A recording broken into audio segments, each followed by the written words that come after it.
मराठीच्या रणसंग्रामामध्ये आज याच विषयावर चर्चा करण्यासाठी आमंत्रित केले भारतीय जनता पक्षाचे ज्येष्ठ नेते मधू चव्हाण. मधू चव्हाण, आपलं या कार्यक्रमात स्वागत. आपल्या बरोबर आहेत सर्वोत्तम राऊत, हे गटप्रमुख, शिवसेना वरळी शाखा.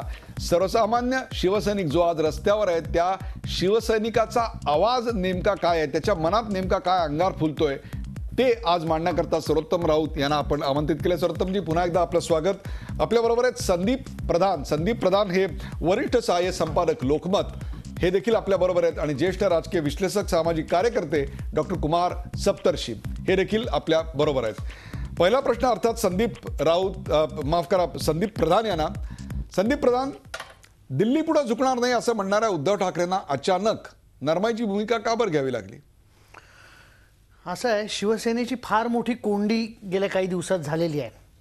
एकीकडे त्यांना असं दिसतंय की 62-63 आमदार येऊन सुद्धा सत्तेमध्ये सहभागी होणं आता त्यांना शक्य होत नाही.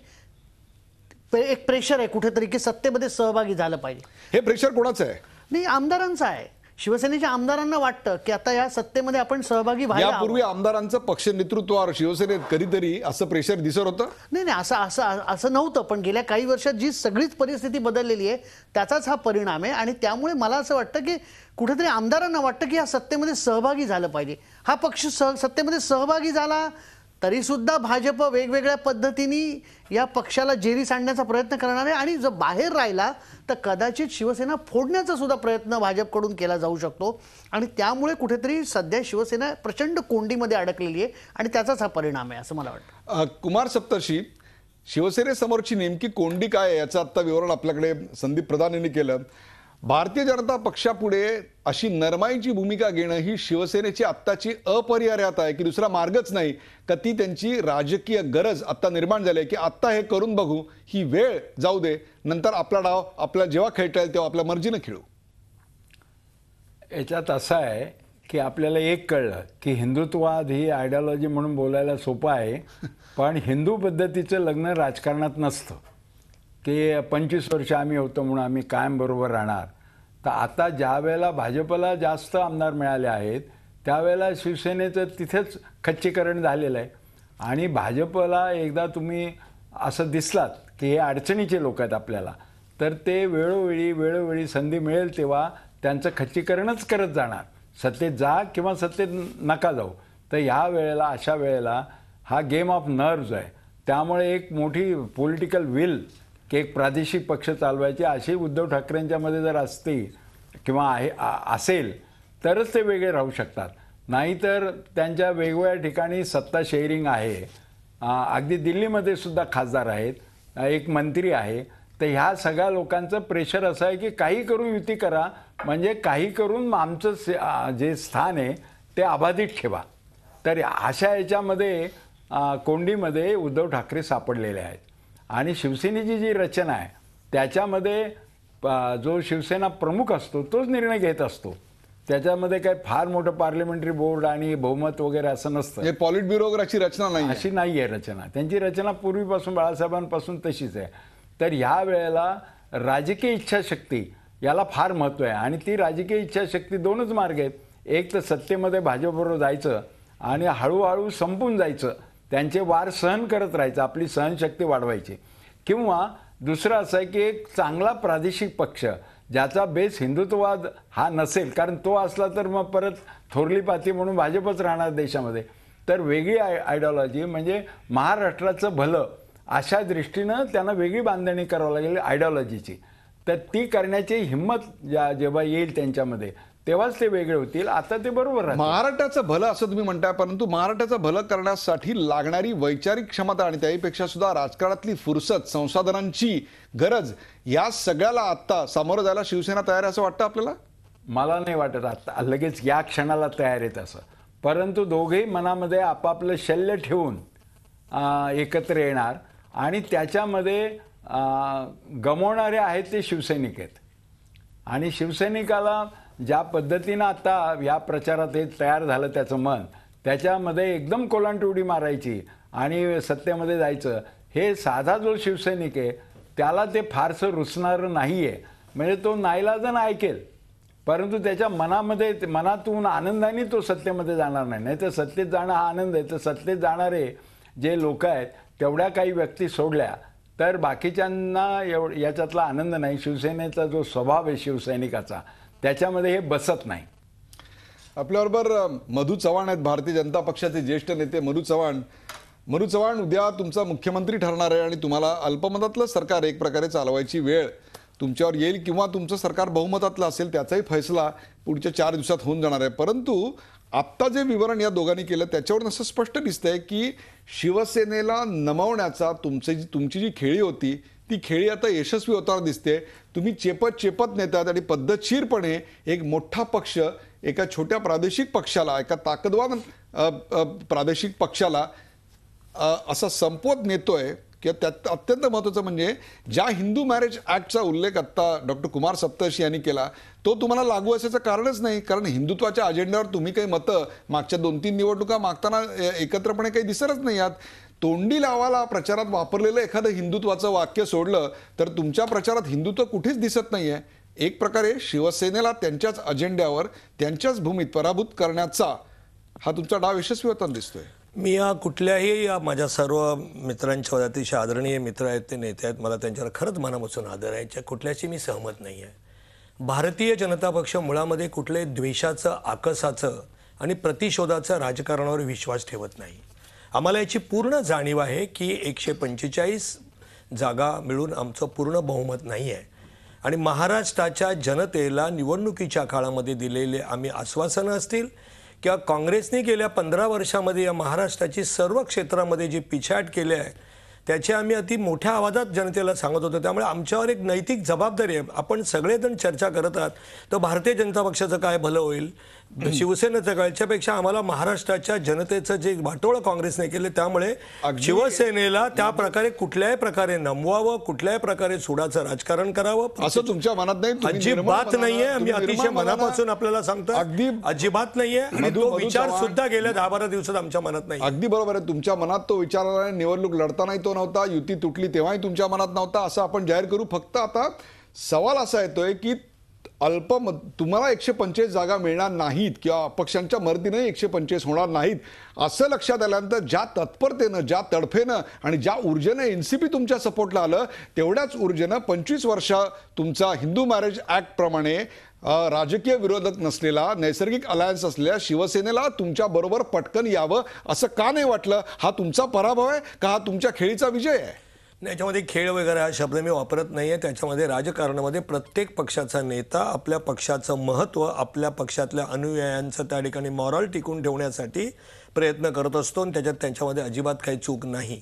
मला असं वाटतं की भारतीय जनता पक्षाच्या हितापेक्षा महाराष्ट्राच्या जनतेच्या हिताचं काय, आपण आता जरी म्हणत असाल की आम्ही अल्पमतातल्या सरकारचा उद्या 2 दिवसांनी शपथविधी होईल, पण मला अतिशय नम्रपणे इथे सांगावं लागतं की पूर्ण तुम्ही चमत्कार पाहाल, अतिशय सन्मानाने हा सगळं सरकार स्थापन होईल. आणि एक वाक्य मी आग्रहाने सांगतोय की महाराष्ट्रातली जनता भारतीय जनता पक्षाने अयोग्य निर्णय घेतला सत्तेसाठी असं बोलणार नाही, असंच आमचं वर्तन असेल. योग्य निर्णय घेतलेला आहे, अशाच प्रकारची पावलं भारतीय जनता पक्षाकडून पडतील, कोणाचाही अवमान न करता. अगदी बरोबर आहे. कोणाचाही अवमान न करता किंवा सन्मानाने सरकार स्थापन होईल असं मधू चव्हाण म्हणतात. अर्थात तो सन्मान फक्त स्वपक्षीयांचा आहे का आपल्या पूर्वाश्रमीच्या पक्ष सहयोगींचाही आहे याचा फैसला लवकरच होणार आहे. त्याविषयी आपण चर्चा करतोय. कुठे जाऊ नका, पाहत राहा झी 24 तास. आपण पाहताय महाराष्ट्राचा रणसंग्राम.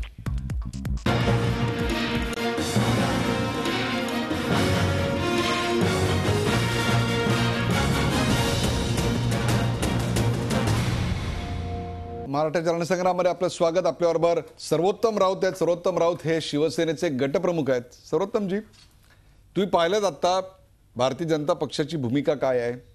तुम्ही याआधी प्रचारातली भाषणं सुद्धा ऐकली असतील, त्याची भाषाही तुम्ही पाहिली असेल, त्यानंतर तुम्ही सामनातले अग्रलेख वाचलेले असतील. त्या सगळ्यामध्ये मला असं वाटतं सामान्य शिवसैनिकाची भावना त्यावेळी व्यक्त होत होती. परंतु अलीकडच्या काळातली बदललेली भूमिका लक्षात घेता किंवा ज्या सत्तेच्या जुळवाजुळीविषयी बोललं जात आहे, शिवसेना अधिक काँग्रेस अधिक एनसीपी, या सगळ्याकडे सर्वसामान्य रस्त्यावरचा शिवसैनिक ज्याच्या आधारावर आज शिवसेना उभी आहे त्याला नेमकं काय वाटतंय? खरं म्हणजे साहेब,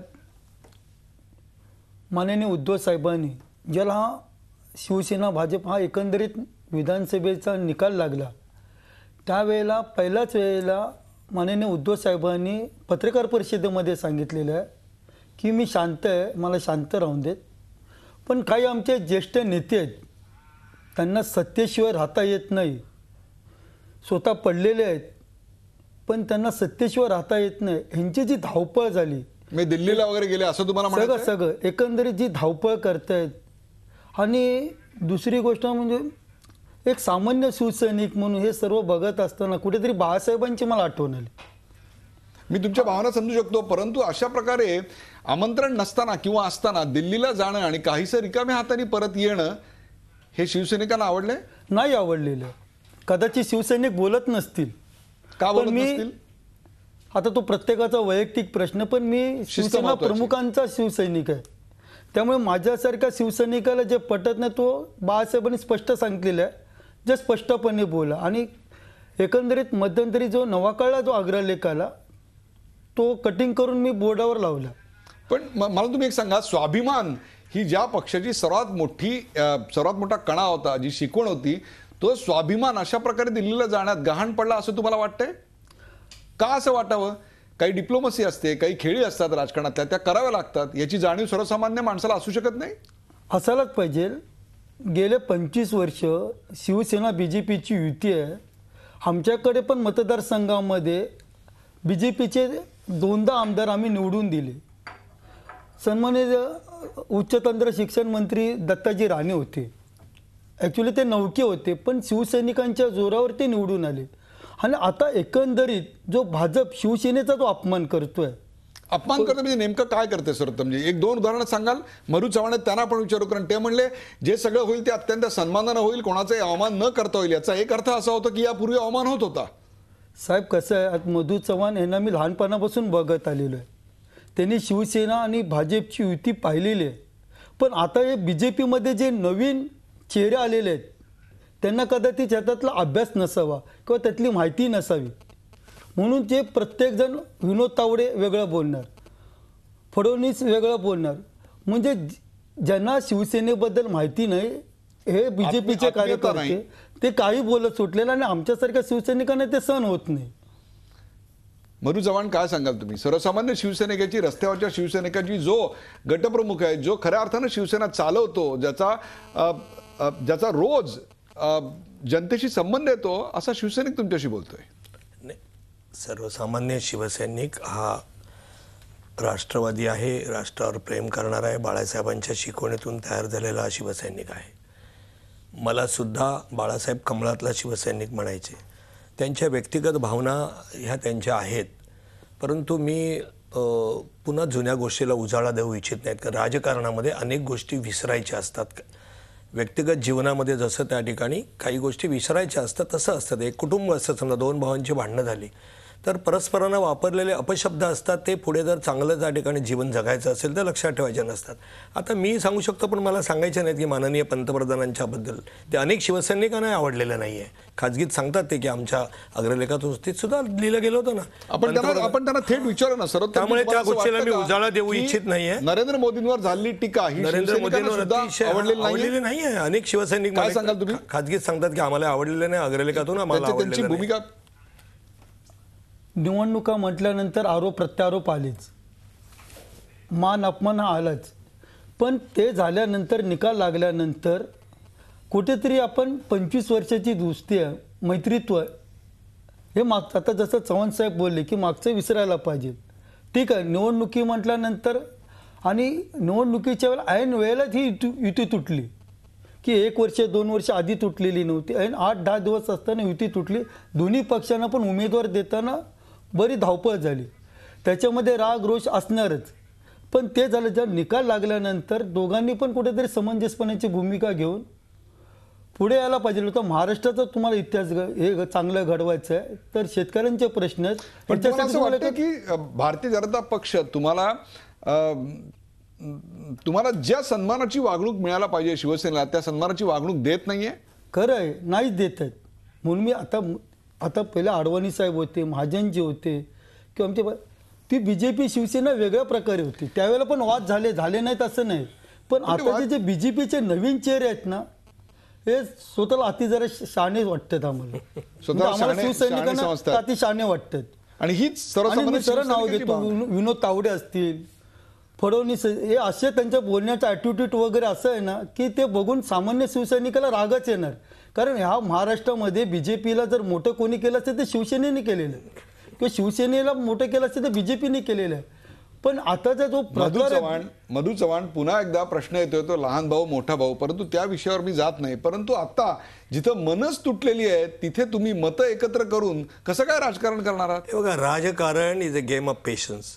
सहनशीलते ही जी राजकारणात जो ठेवतो, परिस्थितीचं भान जो ठेवतो, त्याला त्या ठिकाणी आयुष्यात पुढे जाता येतं. आता मला पुन्हा त्या ठिकाणी त्यांच्या आवेशाला मला त्याच माझ्या आवेशाने तोंड द्यायचं नाही आहे.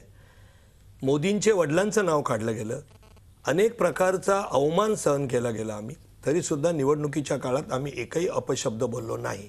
कारण भविष्याच्या उदरात काय दडलेलं आहे हे कोणाला सांगता येत नाही. डेस्टिनी, नियती सगळीकडे बघत असते. असा एकतरी प्रसंग सांगावं की निकाल लागल्यानंतर शिवसेनेचे माननीय नेते, आम्ही तुम्हाला पाठिंबा द्यायला आलो आहोत, तर तुमचा आम्हाला पाठिंबा नको, असं काय. उलट त्या ठिकाणी विनोद तावडे असं म्हणाले की आमचे नैसर्गिक आमचा पूर्वीचा मित्र आहे, आम्हाला त्यांच्यावर युती करायला आवडेल, परंतु पहिल्यांदा जे थोडीशी कटुता निर्माण झाली ती कटुता संपू देत, मग अटी वगैरे हा नंतरचा प्रश्न येईल. असं थोडंच असतं की आयुष्यामध्ये सगळं अगदी एक घाव दोन तुकडे होत नसतात राजकारणामध्ये. मला ब्रेकवर जाण्यापूर्वी तुमच्याही लक्षात ठेवा प्रेक्षक, महाराष्ट्राचा मुख्यमंत्री किंवा महाराष्ट्राच्या मुख्यमंत्र्याची उद्या निवड होणार आहे आणि ती ज्यांच्या पाठिंब्यावर होणार आहे त्या दोन पक्षातल्या तळागाळातले कार्यकर्ते आणि नेते यांच्यामधला हा सुसंवाद हा किती महाराष्ट्राला पोषक असणार आहे हे सुद्धा आपण चित्र पाहत आहे. ब्रेकवर जाण्यापूर्वी मधु चव्हाण, तुम्हाला एक छोटासा प्रश्न आहे आणि तो असा आहे की आज तुम्हाला शिवसेनेचा पाठिंबा जर मिळाला तर तुमचं बहुमतात सरकार येऊ शकतं, एक स्थिर सरकार ज्याची महाराष्ट्रात खूप चर्चा आहे ते येऊ शकतं. उद्या जर हीच परिस्थिती विरुद्ध असती आणि शिवसेनेच्या 126 जागा 123 जागा आल्या असत्या आणि त्यांना जर 40-60 जागावाल्या भाजपची गरज लागली असती तर तुम्ही वाट पाहिली असतीत का तुम्ही राष्ट्रवादीला पुढे चाल दिली असतीत? राजकारणामध्ये इफ्स अँड बट्स याला काय महत्त्व, जर आणि तर ह्या प्रश्नाला मी उत्तर देऊ इच्छित नाही. आजची वस्तुस्थिती काय आहे त्याला राजनीतीमध्ये अधिक महत्त्वाचं असतं. काय अमुक गोष्ट जर असती तर काय झालं असतं हे मला बरोबर वाटत नाही सांगणं. त्यामुळे ते अस्तित्वाला आम्ही निर्णय काय तो योग्य तो घेतला असता. आजची वस्तुस्थिती नेमकी काय याच्यावरच राजकारण ठरत असतं आणि आजची वस्तुस्थिती या दोघांच्या सुसंवादातनं महाराष्ट्राच्या समोर आली आहे. चर्चेचा हा सिलसिला असाच चालू राहणार आहे. कुठे जाऊ नका, पाहत राहा झी24 तास. आपण पाहताय महाराष्ट्राचा रणसंग्राम.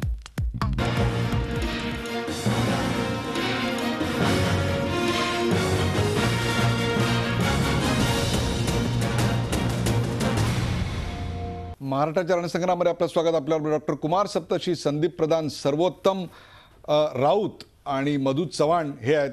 कुमार सप्तर्षी, राष्ट्रवादीनी भारतीय जनता पक्षाला विनाशर्त पाठिंबा देणं किंवा तसं दाखवणं किमान हा विनाशर्त आहे हे म्हणणं ही महाराष्ट्रातल्या नव्या राजकारणाची नांदी असू शकते? नव्या याची म्हणजे देशातल्याच नव्या राजकारणाची नांदी आहे. मोदींना असा सीएम पाहिजे की जो जे सांगेल त्याला होच म्हणेल, दुसरं काही म्हणणार नाही. त्यांनी सांगितलं बैस तर त्यांनी बसलं पाहिजे, उठ म्हणलं तर उठलं पाहिजे असं आहे. आणि हे शिवसेनेचं जर मध्ये आलं तर दरवेळेला त्यांचं म्हणणं की बाबा महाराष्ट्र अखंड राहायला पाहिजे, त्यांना शर्त नको आहे. म्हणजे त्या ज्या शर्ती आधी जाहीर केल्या आहेत त्यांनी, अखंड महाराष्ट्र राहणार असेल, विदर्भ सेपरेट होणार नसेल तर आम्ही बरोबर राहू, ते सगळे प्रश्न पुढं क्रॉपअप होणार आहेत. एक लक्षात घेतलं पाहिजे की युती होती 25 वर्ष, हे बरोबर आहे, पण त्या युतीमध्ये त्यावेळेला काहीच नव्हतं आणि सगळं स्मूथ चाललं होतं हेही खरं नाही. पण ज्या वेळेला तुम्हाला असं वाटलं की आता एकत्र नांदू नये, घटस्फोट घ्यावा, तर घटस्फोट झाल्यानंतर अगदी वकिलाकडे गेला तरी जे काही कटुतेचे आरोप होतात ते आरोप झाले एकमेकावर, तर प्रोसेस दुसरी सुरू झाली महाराष्ट्रात. आणि ती महाराष्ट्रात सुरू झाल्यामुळे BJPला सुद्धा हे सगळं कन्सॉलिडेट करणं हे डावपेचाशिवाय शक्य नाही. शिवसेनेचे लोक कदाचित डावपेचात कमी पडतील, तर ते डावपेचानं त्यांना कधी ना कधीतरी शिवसेना आता मार्क लिस्टवर आली आहे त्यांच्या की शिवसेना त्रासदायक आहे विषय, म्हणून ते शिवसेनेवरला प्रथम टार्गेट करणार की यांची शक्ती कशी संपणार. कारण दोन अगदी भिन्न प्रोसेस त्या एकत्र येऊन कसं चालेल. म्हणजे गावामध्ये सुद्धा भांडणं असतात आणि त्यांच्यामध्ये सोयरी केल्यानंतर आता ते फार गुण्यागोविंदानं नांदतील अशी आशा केली जाते, पण भांडणं राहतातच. तर ते जे मधल्या काळामध्ये जी भांडणं झाली आहेत आणि भिन्न प्रोसेस झाल्या, तर राजकारण ही एक प्रक्रिया आहे. या प्रक्रियेमध्ये अशा विपरीत युती ह्या चालत नसतात आणि विपरीत युती चालवायची होती असं जर भाजपच्या मनात असतं तर त्यांनी आधीही नसतं केलं. आणि आत्ताचे जे आर्ग्युमेंट त्यांचं जे निवेदन आहे विनोद तावडे वगैरेंचे, की त्यांनी आमच्यावर प्रेम करावं, त्यांनी आम्हाला आधी येऊन मिठ्या माराव्यात, मग बाकी नंतर सत्तेचं बसून. हाच तर हा तर सत्तेचाच खेळ आहे. हाच तर खरा सवाल आहे. म्हणजे आम्ही सत्तेत राहतो आणि तुम्ही आम्हाला मिठ्या मारा. संदीप प्रधान, की एकीकडे बहुमताची जुळवाजुळव करण्यामध्ये वेळ आणि शक्ती खर्च करायची दिवाळीची, का स्वतःचा मुख्यमंत्री आधी ठरवून घ्यायचा आणि मग याच मुख्यमंत्र्याला पाठिंबा द्यायला तुम्हाला भाग पाडत आहोत, अशा प्रकारची भूमिका घ्यायची? काय सांगाल याबद्दल? नाही, एक तर असं आहे की हे जे काही म्हणतायत, मधू चव्हाण असं म्हणतायत की आम्ही कुठल्याही प्रकारे असा निर्णय घेणार नाही की जेणेकरून लोकांना असं वाटेल की आम्ही राष्ट्रवादीचा पाठिंबा कसा घेतला किंवा काय. पण एक गेले काही दिवसातले जे वाटाघाटी आहे त्याचं वैशिष्ट्य असं आहे की भाजप काय किंवा शिवसेना काय, की हे दोन्ही मित्र पक्ष आहेत, नॅचरल अलाय आहेत, पण तरी सुद्धा आपण नेमकं काय करणार आहोत, आपण एकत्र येणार आहोत का, आपल्यातला दुरावा संपलाय का, आणि कुठल्या आणि अटी शर्तींवरती आपण एकत्र येऊ शकू, याबाबत कुठलंही स्पष्टपणे विधान करत नाही.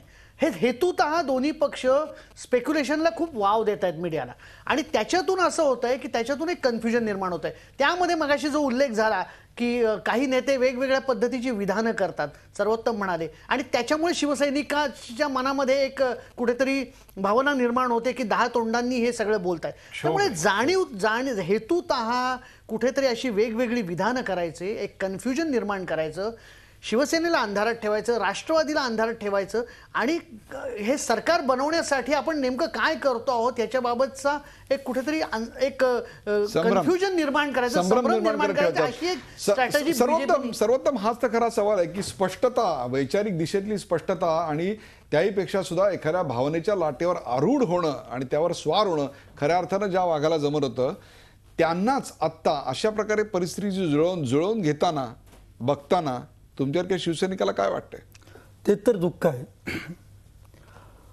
ज्या वेळेला 95ला आमची सत्ता आली, शिवसेना भाजपची सत्ता आली, त्याला शिवसेना प्रमुख सन्माननीय बाळासाहेबांकडे सर्व अधिकार होते. BJPचे लालकृष्ण अडवाणीसारखे ज्येष्ठ नेते होते, यांचे एक मत होतं, एक हिंदुत्वाच्या विचाराने आलेले त्यांचं एक मत होतं. पण आता एकंदरीत युगो, दोन्ही पक्षांचा कुठेतरी एक युगो दिसतोय की तू माझ्याकडे किंवा मी तुझ्याकडे येतो. अहंकार आहे, खूप अहंकार वाढलेला आहे, आणि त्यामुळे महाराष्ट्राचं कुठेतरी नुकसान होणार आहे, दोन्ही पक्षांना कळत नाही. लक्षात घ्या, सामान्य शिवसैनिकाची नेमकी काय व्यथा आहे की यात कुठला पक्ष जिंकतो किंवा कुठला पक्ष हरतो हा सवाल नाहीये, तर यात महाराष्ट्राचं नुकसान होतंय हाच खरा सवाल आहे. आपल्याबरोबर संदीप, हा बोला. शिवसैनिक ज्या पद्धतीनं वाढलेला आहे, ज्या प्रक्रियेत वाढलेला आहे, त्याला अशी शिकवण आहे बाळासाहेबांची किंवा उद्धवची की तुम्ही लोकांचं काम करा, म्हणजे बाकी फोनवरनं वगैरे मी करतो काम असं नाही, तुम्ही जा हॉस्पिटलमध्ये तो आजारी असला तर. नायपॉलच्या एका पुस्तकात याचा उल्लेख आहे, शिवसेना कशी वाढली. तर हे सगळं असणाऱ्या त्या शिवसैनिकाला खाली मान घालून चालायची सवय आहे का, हा प्रश्न आहे. की बाबा राजकारणाकरता कॉम्प्रोमाइज करावं लागतं, तडजोडी करावं लागतात, ते हे त्याला माहीतच नाही आहे. राजकारणाकरता तडजोडी करावं लागतात. पूर्वी तोडफोड हा शब्द माहिती असणाऱ्या संघटनेला आता तडजोड हा शब्द स्वीकारावा लागतोय की काय, अशा प्रकारची राजकीय परिस्थिती आता निर्माण झाली. वेळ झाली का ब्रेकची, आणि ब्रेक नंतर एका अत्यंत महत्त्वाच्या प्रश्नावर मधू चव्हाण यांना मी बोलता करणार आहे, तो म्हणजे हे सगळं महाराष्ट्रातल्या काही उद्योगपतींच्या हातात एकवटलंय का, या विषयावर बोलतील मधू चव्हाण. कुठे जाऊ नका, पाहत राहा झी24 तास. आपण पाहताय महाराष्ट्राचा रणसंग्राम.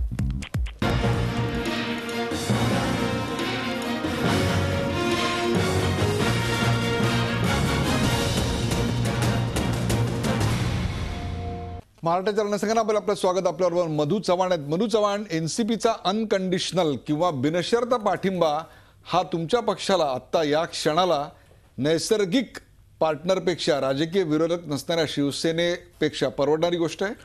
परवडणं न परवडण्याचा विषयच नाही आहे. आम्ही त्यांच्याकडे पाठिंबा मागायला गेलोच नव्हतो, त्यामुळे आम्ही त्यांना पाठिंबा मागायला गेलो आणि मग त्याने आम्हाला. पण एक प्रकारे आज जाहीर असं करताय की आम्ही एनसीपीचा पाठिंबा सरकार स्थापनेसाठी घेणार नाही, अथवा त्यांच्याशी कुठली तडजोड करणार नाही, किंवा त्यांना सभागृहात अनुपस्थित राहण्याविषयी सुद्धा सुचवणार नाही.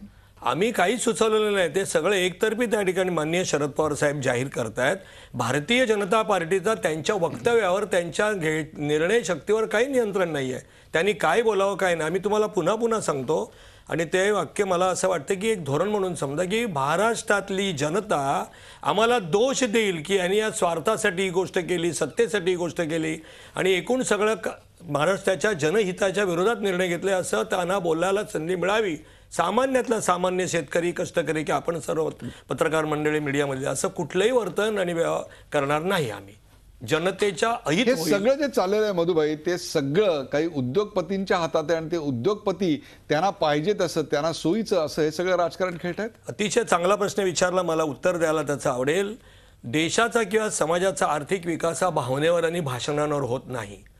सामाजिक आर्थिक शेती त्याच्यासाठी होतं. त्याच्या उद्योगपती जर प्रामाणिक असतील तर देशाच्या आर्थिक विकासामध्ये त्यांचा सहभाग आहे, त्यांच्याशी मैत्री ठेवणं काही गैर नाही. परंतु भारतीय जनता पार्टी कोणाकडे आपले विचार, आपले पार्टीचे विचार आणि धोरणं गहाण ठेवेल कुठल्या उद्योगपतीकडे, हे त्रिकालाबाधित असत्य. आम्ही कधीच त्या ठिकाणी झुकणार नाही, अजिबात नाही. कुठलाही उद्योगपती तुम्हाला नाही हा शब्द तुम्हाला एक म्हटला उदाहरण मधुबाई की मला भीती वाटते, कारण झुकणार नाही असं म्हटलं की नंतर झुकावं लागतं अशी तुम्हाला एक चिन्ह दिसतात उदाहरण देतो. आपल्याला. कदाचित कुमार सप्तर्षी माझ्याशी सहमत होतील. एक मताने सरकार पडलं त्यावेळेला वर्तमानपत्रात बातम्या आल्या होत्या आणि मलाही माहिती आहेत त्या खाजगीमधल्या की अनेक उद्योगपती माननीय अटल बिहारींच्याकडे गेले होते की एक मताने सरकार पडते, आम्ही पाहिजे तेवढी किंमत देऊन तुम्हाला ते एक बहुमतासाठी लागणारे 1-2 मतं विकत घेतो.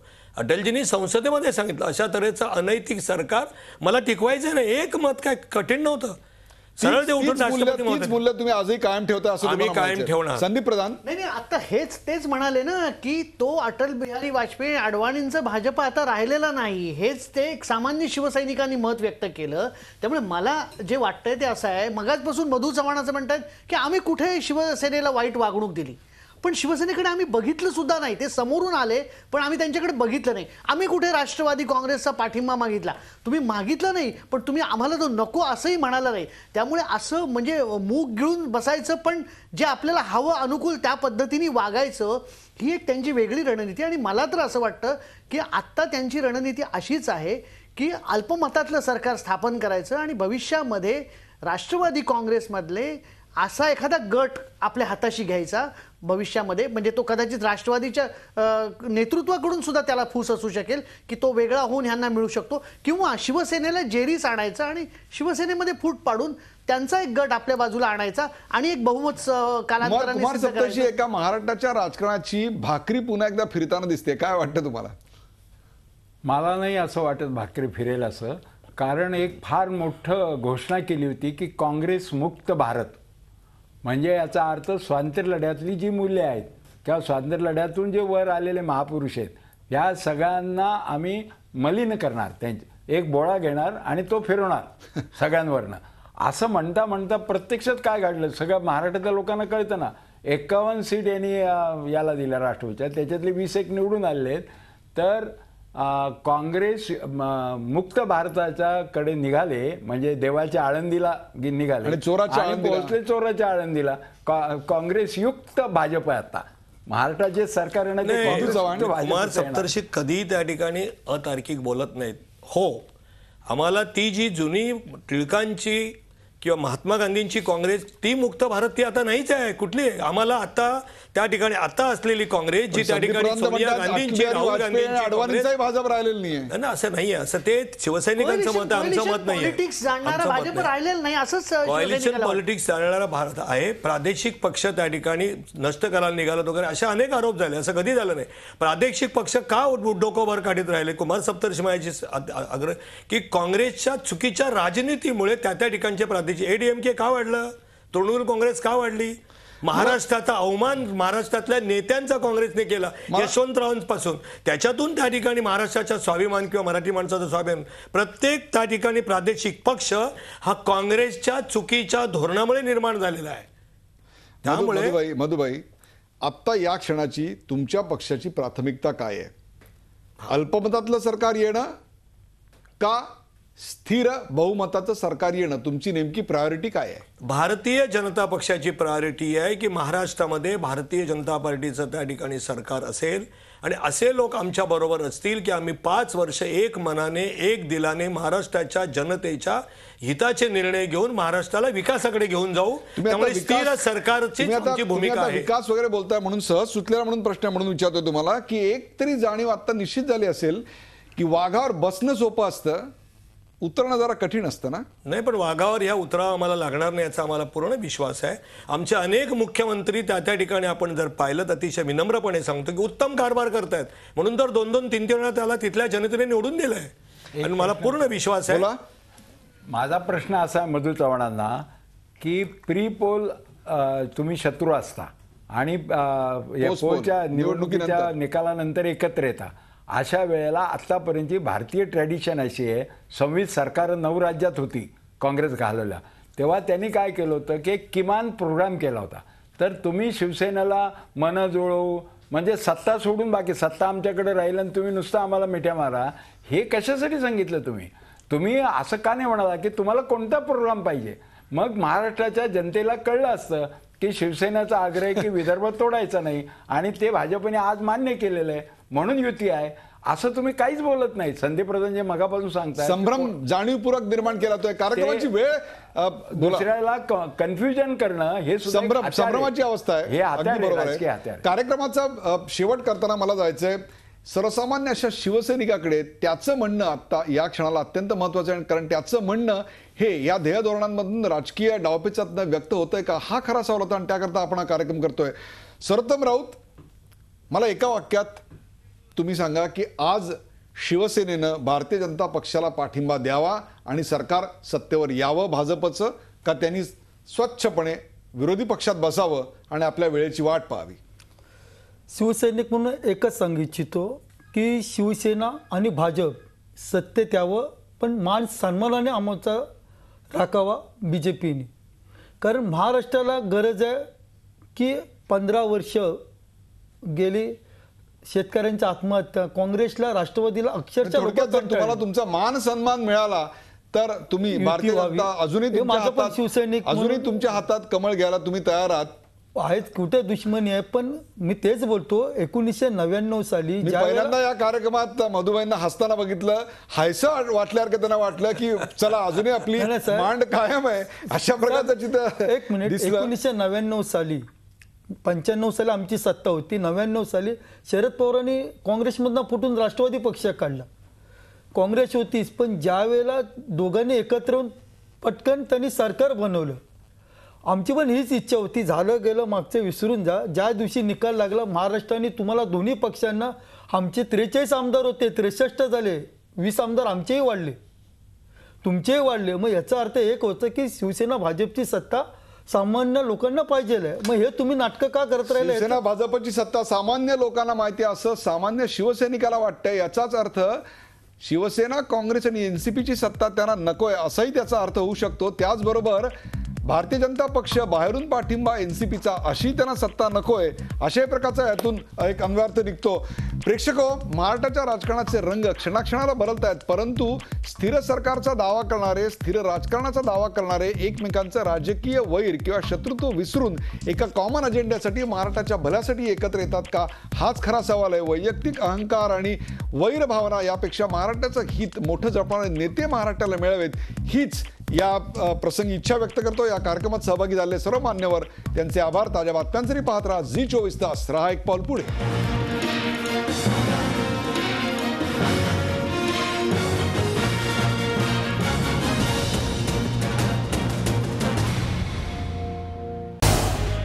झी 24 तास रहा एक पाऊल पुढे.